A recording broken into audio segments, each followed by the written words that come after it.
Okay, Assalamualaikum warahmatullahi wabarakatuh. Salam sejahtera. Terima kasih kerana dapat hadir pada live pada malam ini.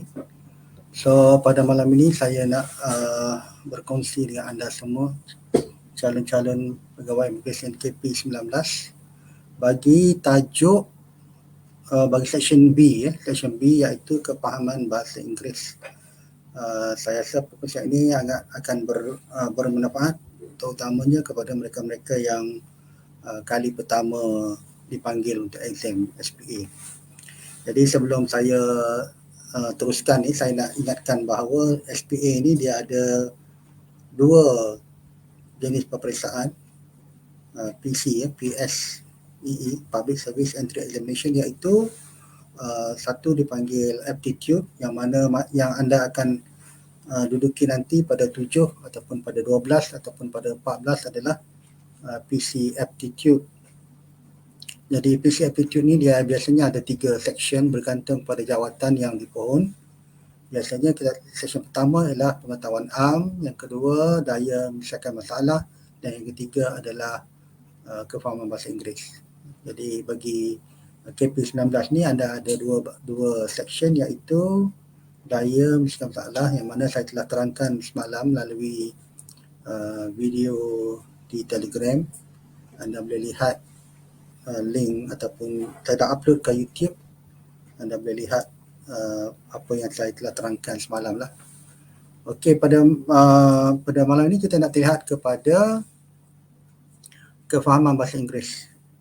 Di antara tiga section ini, kalau kita lihat secara amnya, biasanya yang dihadapi masalah oleh ramai calon adalah section pengetahuan am dan juga section daya menyelesaikan masalah.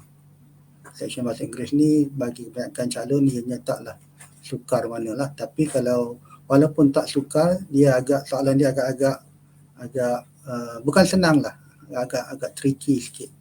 Agak tricky sikit. Jadi bagi anda, untuk anda melepasi tapisan PC aptitude ni, anda perlu skor dalam kedua-dua section. Section tak boleh anda tumpukan hanya pada daya menyelesaikan masalah. Katakan anda dapat 9/10 daripada soalan dengan betul, tapi di bahasa Inggeris section B ni anda dapat 5 ataupun 15/20.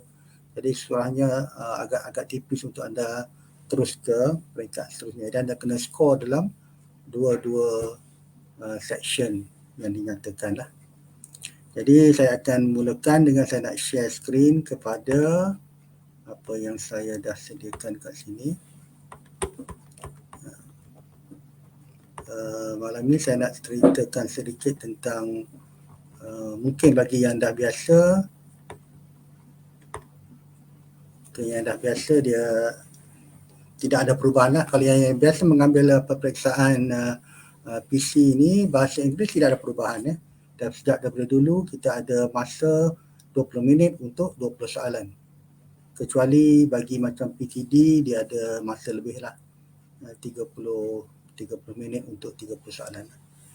Jadi kat sini kalau kita lihat apakah sebenarnya yang nak dikendaki oleh SPA ni, dia nak uji setahu mana tahap kefahaman dalam bahasa Inggeris para calon. Ini ialah cukup.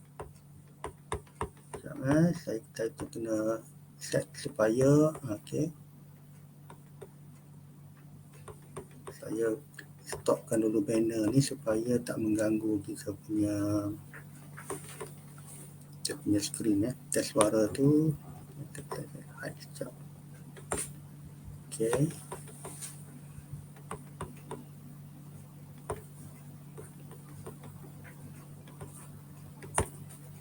Kita pergi kat sini. Okey, dia ialah nak lebih-lebih lagi bagi pegawai immigration ni, anda terlibat dengan orang-orang akan datang sama ada pelawat, pelancong dari luar ataupun juga mungkin pekerja-pekerja asing yang datang bekerja. Jadi anda perlu ada tahap penguasaan bahasa Inggeris yang memuaskan lah, supaya anda boleh berinteraksi dengan mereka, jawab persoalan-persoalan mereka lah. Jadi menjadi hasrat SPA, calon yang akan dipilih nanti mempunyai satu kefahaman bahasa Inggeris yang tinggi lah. Jadi soalan dia yang ada dalam kamus bahasa Inggeris kita boleh bagikan kepada sini, saya tulis kat sini ialah ramai yang gentar dengan section ini. Tak susah kalau nak tahu macam mana ia dinilai dari soal. Jadi ada dua pecahan dalam section ini, iaitu tata bahasa grammar dan kedua adalah pemahaman petikan. Biasanya daripada 20 soalan anda akan ada tata bahasa 15 soalan dan pemahaman petikan, satu petikan saja sebanyak 5 soalan. Dan dinyatakan kat sini ramai, nampak senang tapi ramai yang buat mistake kerana careless, kena cuai kena cuai. Okey, kemudian terlihat kepada tajuk utama ini saya dah post dalam channel Telegram KP19 Pegawai Immigration. Ini just sebagai pengulangan lah. Cuma bagi mereka yang first time mungkin anda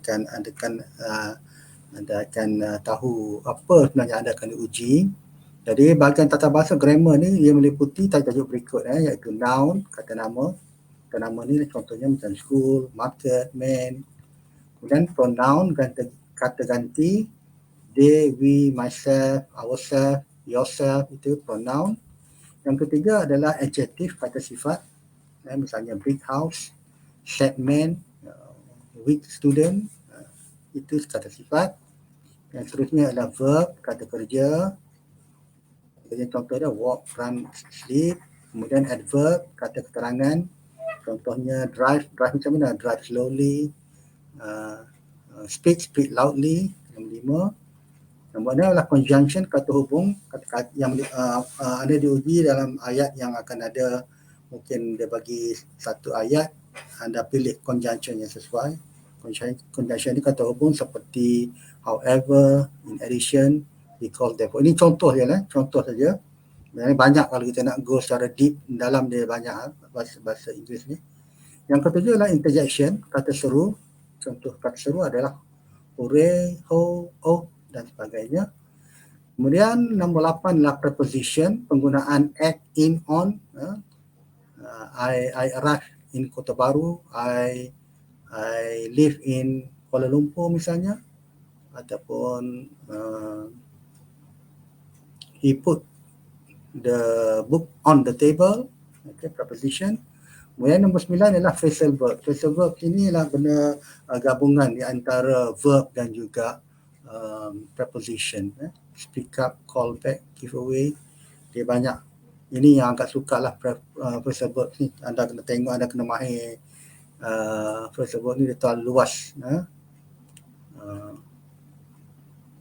Banyak saya akan contoh-contoh dalam channel nanti. Nombor 10 adalah proverbs. Proverbs ni adalah peribahasa ataupun perumpamaan. Contohnya kill two birds with one stone.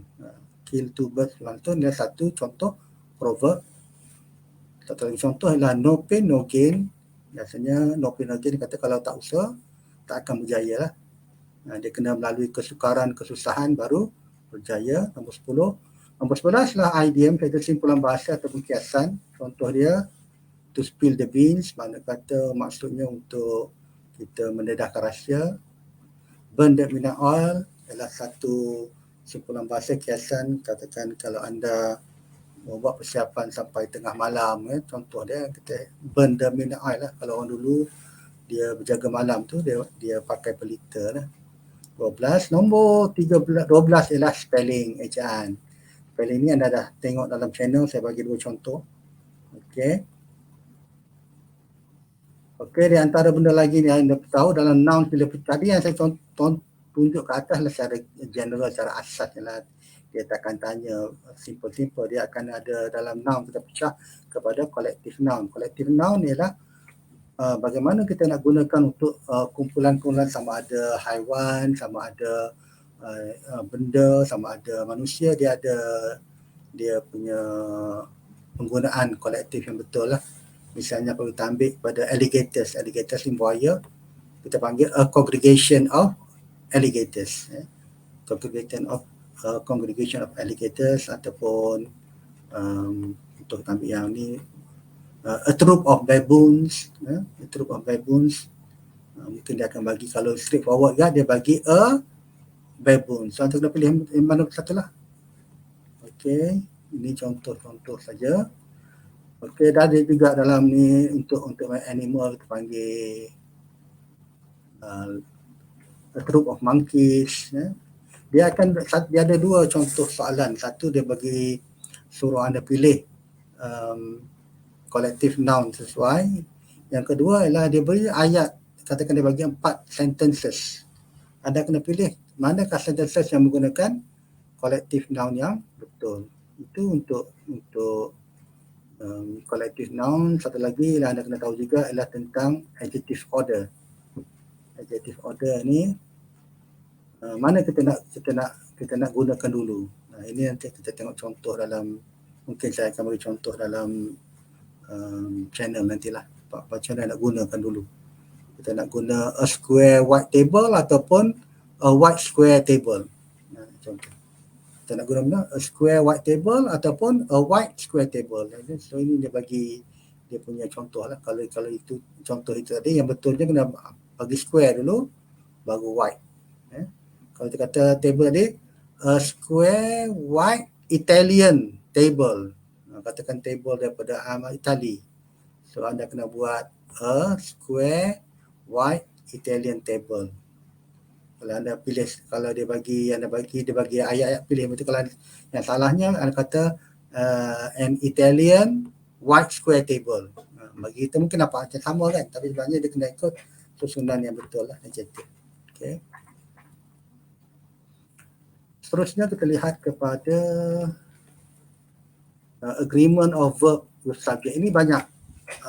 Tajuk ini banyak kalau soalan-soalan yang berkaitan dengan agreement of verb with subject. Mana kata kalau subjek kita singular, verb kita singular. Kalau subjek kita adalah man, noun tadi, dia seorang, jadi ialah is. Ini yang contoh ni she ni seorang singular, jadi speaks, bukannya speak lah, dia ada s kat situ. Jadi kalau nombor dua, kalau subjek dia plural, verb is plural, ini very basic lah. Cuma start dari nombor tiga ni.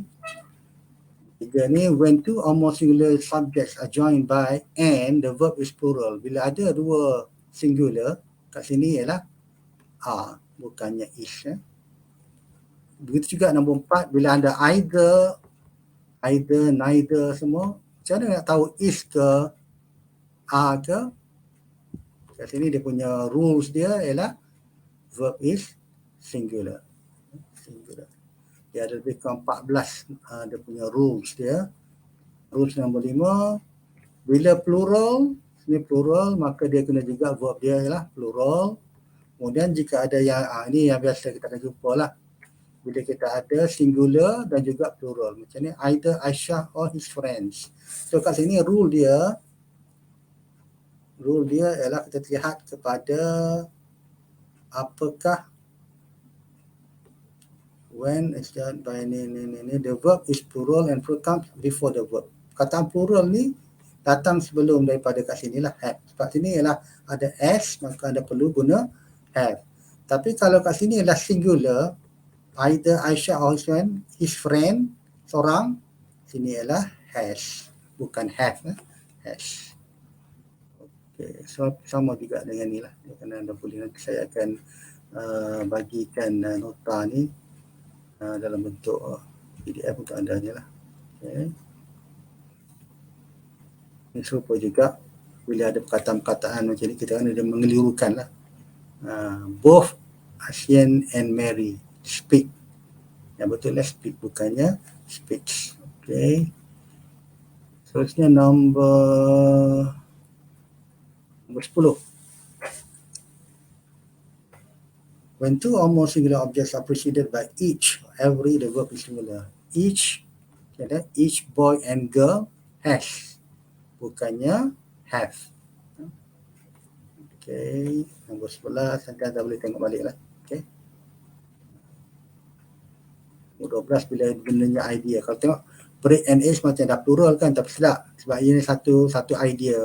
Satu iaitu macam ini, macam breakfast kan, break and age. So makes, bukannya make. Bukannya make.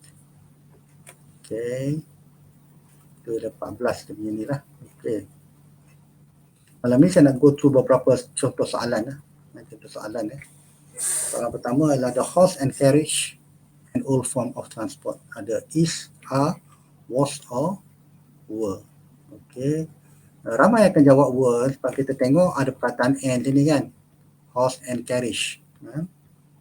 Tapi sebenarnya kalau anda perhati betul-betul, horse and carriage sebenarnya dia dikira singular, dia satu sebab dia ni kereta kuda lah, kereta kuda. Ini dia punya kereta, carriage ini ialah kuda dia. Jadi kereta kuda ini satu benda, satu singular. Jadi ayat ni ialah kita gunakan sebab benda ni ialah satu fakta, fakta. Jadi kita guna dia sama ada is ataupun was kan. Was ni kalau tak guna benda tu bukan lagi fakta, tapi ini tetap fakta, kita panggil is. So kat sini jawapan dia adalah A. Lupa juga tadi yang kita belajar tadi dalam 14 singular agreement, verb and subject agreement, Farid as well as his mates. So ini nombor 2, jawapan dia adalah sama ada A atau B. Kalau nanti orang rujuk kepada ni, okey, jawapan dia adalah singular, iaitu B, singular B. Dia kata kat sini kalau verb kita ni ialah kat sini Farid ni kata, bukan Farid katakan the boys, ramai kan, the boys ini ialah ramai, plural, maka jawapan dia ialah work. Tapi sini ialah work sebab tiap pada Farid. Okey, ini ialah serupa juga penggunaan neither or he or he. Tengok sini.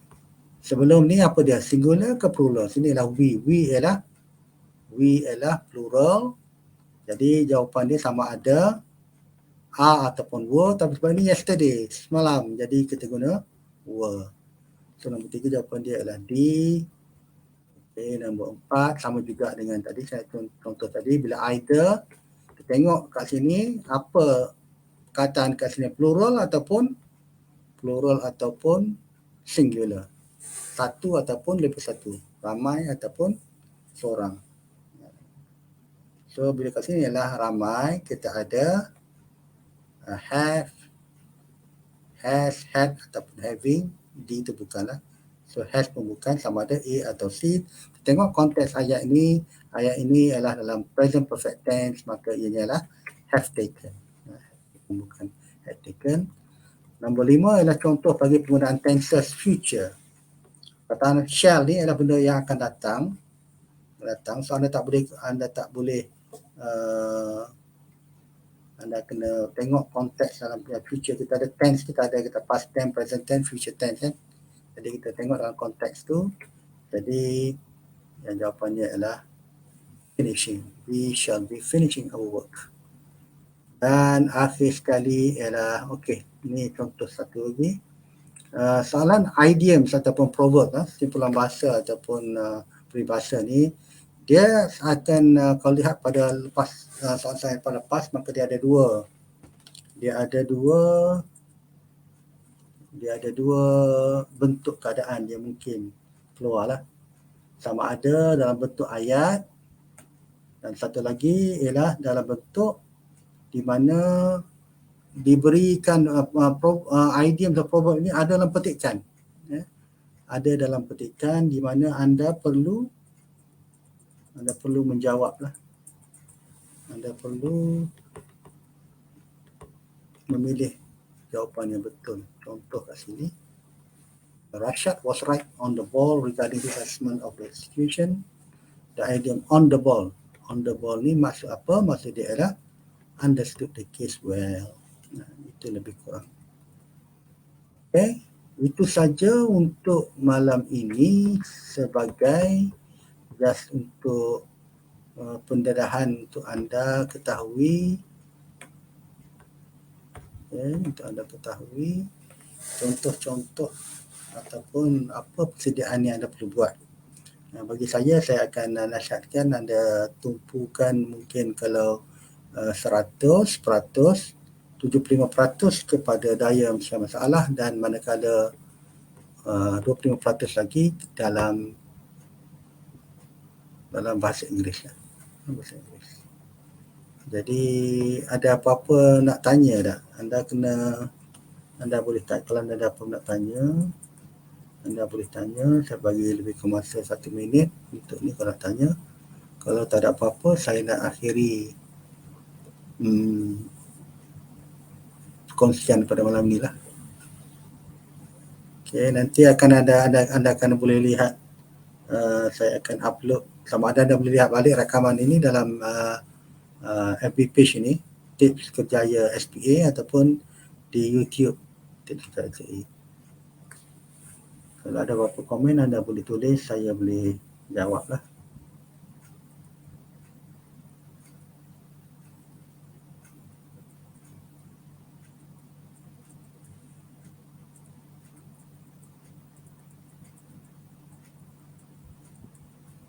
Okay. Jadi kalau tak ada apa-apa, saya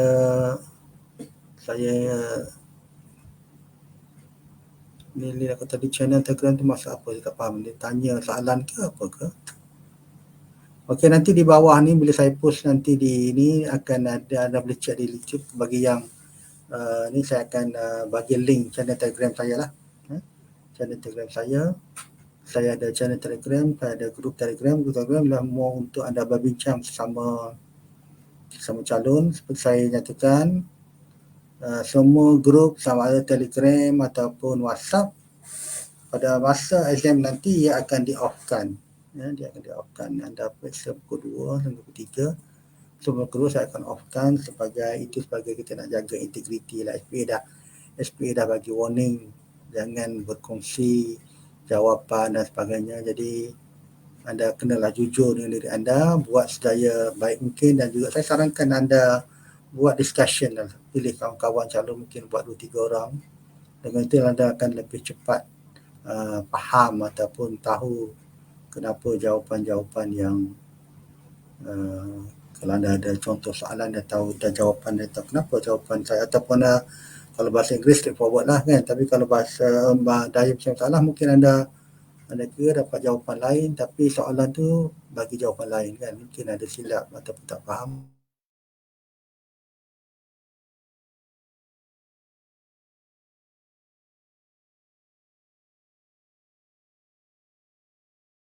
Nampak kat sini yang nama tertera di skrin Lian ini ialah Fakih Razak dan Lila Abdul Rahman.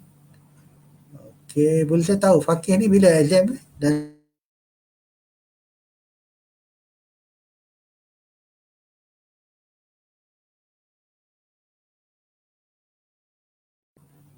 jadi kalau orang yang exam dia 7 tu anda tak lama ke?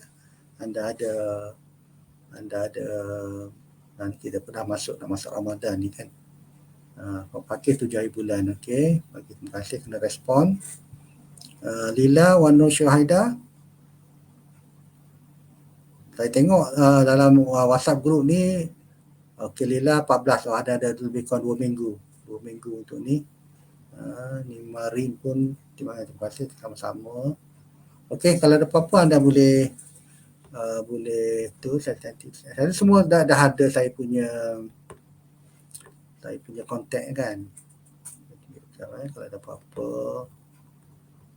ini saya punya kontak number, boleh WhatsApp ke saya 0228 ataupun di Telegram @nazim_hasan. Okey, sekali lagi terima kasih yang hadir hari ini. Kita jumpa lagi di lain ketika.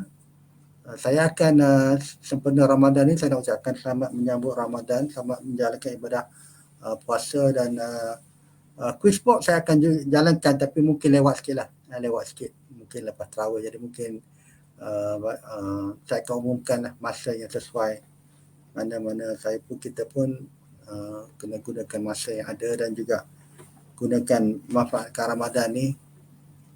Jangan lupa berdoa supaya diberikan kemudahan untuk anda dalam urusan nanti lah. Okey, terima kasih sekali lagi. Assalamualaikum warahmatullahi wabarakatuh dan salam sejahtera. Saya endkan broadcast ini.